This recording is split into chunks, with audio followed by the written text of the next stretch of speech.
Hello students, welcome to wait for job. আজকে তোমাদের জন্য জিকের একটা স্পেশাল ক্লাস নিয়ে চলে এসেছি, যেগুলো আমাদের আপকামিং ডাব্লিউবিপি কেপি এক্সামের জন্য ভীষণ গুরুত্বপূর্ণ। দেখো, চলো শুরু করা যাক। প্রথম প্রশ্ন কি বলেছে? ভারতের প্রথম পারমাণবিক বিদ্যুৎ কেন্দ্র কোনটি? অর্থাৎ ভারতে যে পারমাণবিক বিদ্যুৎ উৎপাদন হয় তার প্রথম পারমাণবিক বিদ্যুৎ কেন্দ্র কোথায় উৎপন্ন হয়েছে? চারটে অপশন রয়েছে: নরোরা, তারাপুর, কুইগা না কুদানকুলাম। তো দেখো, প্রত্যেকেই আমরা জানি যে ভারতের প্রথম পারমাণবিক বিদ্যুৎ কেন্দ্র তৈরি হয়েছিল মহারাষ্ট্রের তারাপুর ডিস্ট্রিক্টে 1969 সালে হোমি জাহাঙ্গীর ভাবার সময়ে তিনি এটা বানিয়েছিলেন।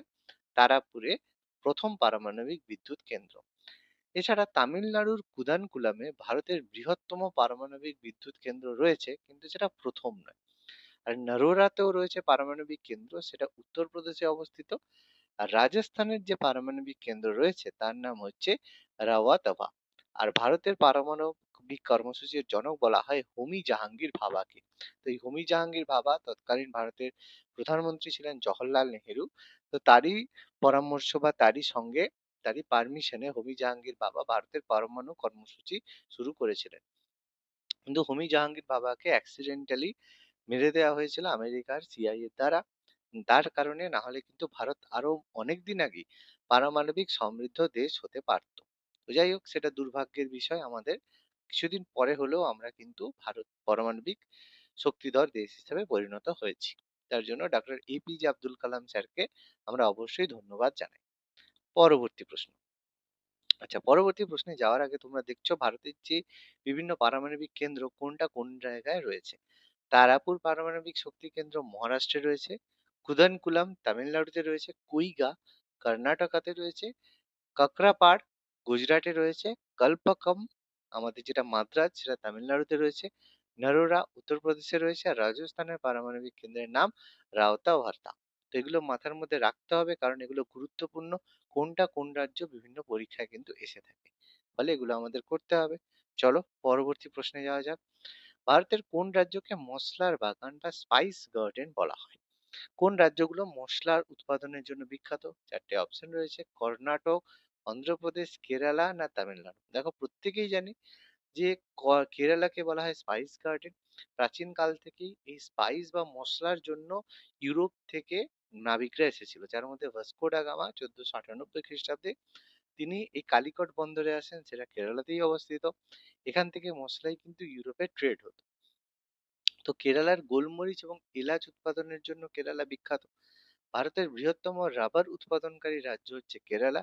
সাক্ষরতার দিক থেকেও কেরালা কিন্তু প্রথম। আর মহিলা সাক্ষরতার দিক থেকেও কেরালা কিন্তু প্রথম। তবে কেরল সাক্ষরতার দিক থেকে প্রথম হলেও ওখানকার মহিলারা শিক্ষিত হতে পারে, কিন্তু তারা বিভিন্ন প্রফেশন বা বাইরে গিয়ে কাজ কিন্তু করতে পারে না। সেটা ওখানকার সোসাইটির এগেনস্টে যায়।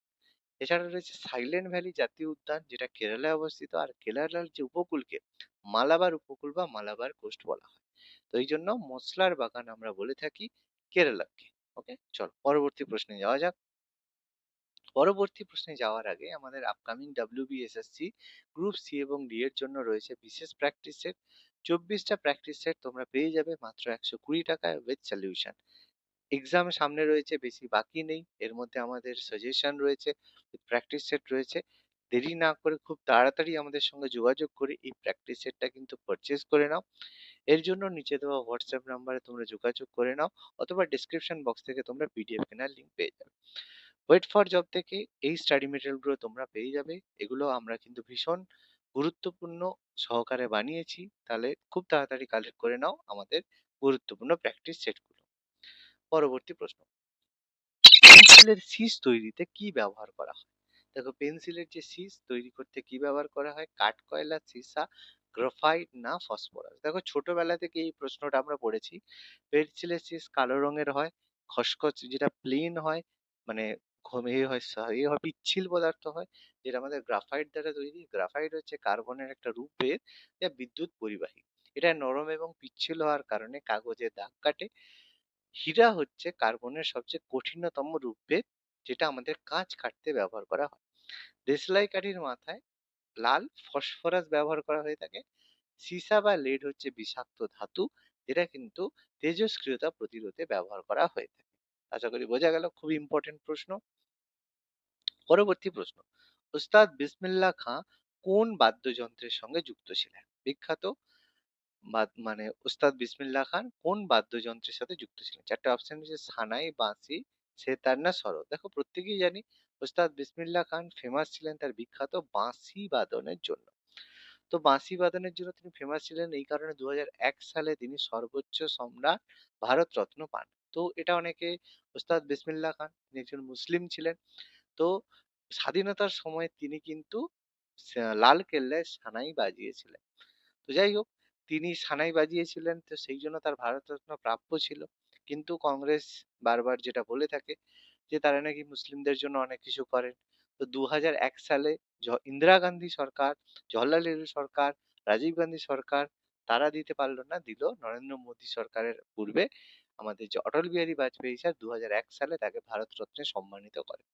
তো যাই হোক, এটাই হচ্ছে আমাদের সেকুলার ইন্ডিয়া। তো এছাড়া পণ্ডিত হরিপ্রসাদ চৌরাসিয়া তিনি বাঁশি বাজানোর জন্য বিখ্যাত। পণ্ডিত রবি কুমার শিবকুমার শর্মা সন্তুর বাজানোর জন্য বিখ্যাত। আর আমজাদ আলী খান তিনি সরোদ বাদ্যযন্ত্রের সাথে যুক্ত। এগুলো আমাদের পড়তে হবে। দেখো আমাদের একটা লিস্ট দিয়েছি। তবলার জন্য ওস্তাদ জাকির হোসেন, ওস্তাদ আল্লাহ রাখা খান, পণ্ডিত কিষান মহারাজ, বাঁশি বাদক হরিপ্রসাদ চৌরাসিয়া পণ্ডিত, পণ্ডিত পান্নালাল ঘোষ, পণ্ডিত রঘুনাথ শেঠ, সন্তুরের জন্য পণ্ডিত শিবকুমার শর্মা, ভজন সুপারি, রাহুল শর্মা, তরুণ ভট্টাচার্য, সিতারের জন্য ফেমাস পণ্ডিত রবিশঙ্কর, বেলায়েত খাঁ, নিখিল ব্যানার্জি, অনুষ্কা শঙ্কর, ইমরাত খান, সাহিদ পারভেজ খান, সরোদের জন্য আলাউদ্দিন খান, হাফিজ আলী খান, জরিন শর্মা, আমজাদ আলী খান যাকে সরোদ সম্রাট বলা হয়, এছাড়া বুদ্ধদেব দাশগুপ্ত, এরা কিন্তু সরোদের জন্য বিখ্যাত। চলো পরবর্তী প্রশ্ন কি বলেছে, ভারতের প্রাচীনতম শাস্ত্রীয় সঙ্গীত কোনটি? দেখো আমরা প্রত্যেকেই জানি প্রাচীনতম শাস্ত্রীয় সঙ্গীত চারটে অপশন রয়েছে, কত্থক, ভারতনাট্যম, ওড়িশি আর কুচিপুড়ি। তো প্রত্যেকে দেখো, ভারতের প্রাচীনতম শাস্ত্রীয় সঙ্গীত হচ্ছে ভারতনাট্যম, এটা তামিলনাড়ুর একটা শাস্ত্রীয় নৃত্য, যেটা ভরতমুনি তার বিখ্যাত নাট্যশাস্ত্রের মাধ্যমে এই নৃত্য উপস্থাপন করেছিলেন বলেন তার নাম অনুসারে এটাকে ভারতনাট্যম বলা হয়ে থাকে। রুক্মিণী দেবী অরুণডেল, বালা সরস্বতী, পদ্মা সুব্রমণিয়াম, মৃণালিনী সারাভাই, আলারমেল ভল্লী, সোনাল মানসিং, যামিনী কৃষ্ণমূর্তি, লীলা স্যামসং, মালবিকা সারুকাই, এরা প্রত্যেকেই কিন্তু বিখ্যাত ভারতনাট্যম শিল্পী। তো এটিকে একক নৃত্য বা একাহার্য বলা হয়ে থাকে। এটা আমাদের তামিলনাড়ুর একটা শাস্ত্রীয় সঙ্গীত, যেটা সবচেয়ে প্রাচীনতম বলা হয়, এবং বলা হয় সমস্ত নৃত্য ভারতনাট্যম থেকেই উদ্ভূত হয়েছে। বিখ্যাত সেতার বাদক পণ্ডিত রবিশঙ্কর কোন ঘরানার শিল্পী ছিলেন? তো মাইহার ঘরানা, গোয়ালিয়র ঘরানা, আগ্রা ঘরানা, কিরানা ঘরানা। ব্যাপারটা কি, যে যখন কোনো না কোনো মানে শিল্পী তিনি কি করেন, তার যে শিষ্যরা রয় তা সেই শিষ্যরা গোয়ালিয়র থেকে একজন গুরু, তার তার মানে তার আন্ডারে যারা শিষ্য হয় তারা তার নাম ব্যবহার করে থাকে, সেই জন্য সেগুলো গোয়ালিয়র ঘরানা, আগ্রা ঘরানা, বিভিন্ন অঞ্চল ভেদে এগুলো হয়ে থাকে। তো এর মধ্যে মনে রাখবে পণ্ডিত রবিশঙ্কর মাইয়ার ঘরানা থেকে শিল্পী ছিলেন। তিনি 1999 সালে ভারতরত্ন পান। উস্তাদ আলাউদ্দিন খাঁর তিনি শিষ্য ছিলেন। তিনি প্রথম গ্র্যামি পুরস্কার বিজয়ী ছিলেন এবং মাইয়ার ঘরানা সেতার এবং সরোদ বাদ্যযন্ত্রের জন্য বিখ্যাত।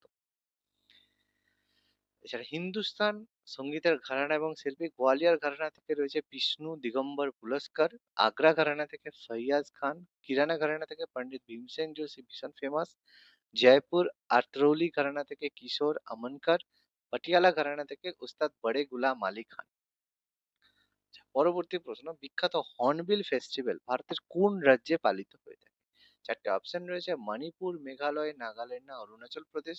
তো দেখো হর্নবিল যে উৎসবটা রয়েছে সেটা নাগাল্যান্ডের ফেস্টিভ্যাল, যেটাকে উৎসবের উৎসব বা ফেস্টিভ্যাল অফ ফেস্টিভ্যালস বলা হয়ে থাকে, যেটা প্রতি বছর পয়লা থেকে 10ই ডিসেম্বর পর্যন্ত হয়ে থাকে।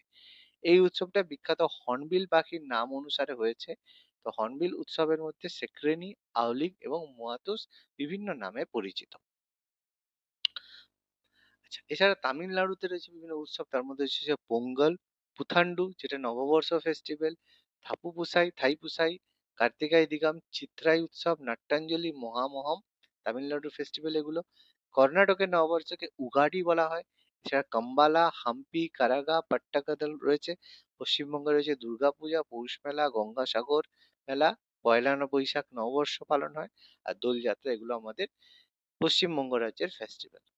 পরবর্তী প্রশ্ন, ভারতের কোন মন্দির ব্ল্যাক পেগোডা নামে পরিচিত? চারটে অপশন রয়েছে, জগন্নাথ মন্দির, কোণারকের সূর্য মন্দির, লিঙ্গরাজ মন্দির না কামাখ্যা মন্দির। দেখো, ব্ল্যাক পেগোডা বলা হয়ে থাকে কোণারকের সূর্য মন্দিরকে, যেটা উড়িষ্যার পুরী জেলায় উপস্থিত, যেটা গঙ্গবংশের রাজা প্রথম নরসিংহদেব বানিয়েছিলেন, যেটা 12 জোড়া চাকাযুক্ত রথের আদলে তৈরি, যেটাকে 1984 সালে হেরিটেজ সাইটে তকমা দেওয়া হয়েছে।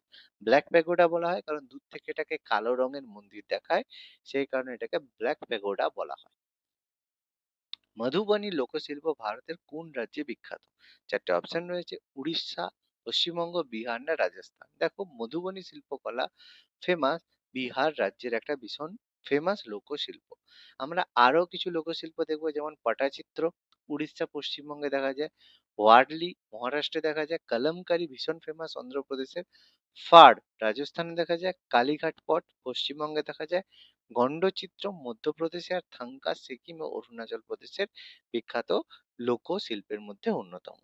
চলো পরবর্তী প্রশ্ন কি বলেছে, ভারতের বৃহত্তম জাতীয় উদ্যান কোনটি? চারটে অপশন রয়েছে, জিম কর্বেট, কাজিরাঙ্গা, হেমিস না গির জাতীয় উদ্যান।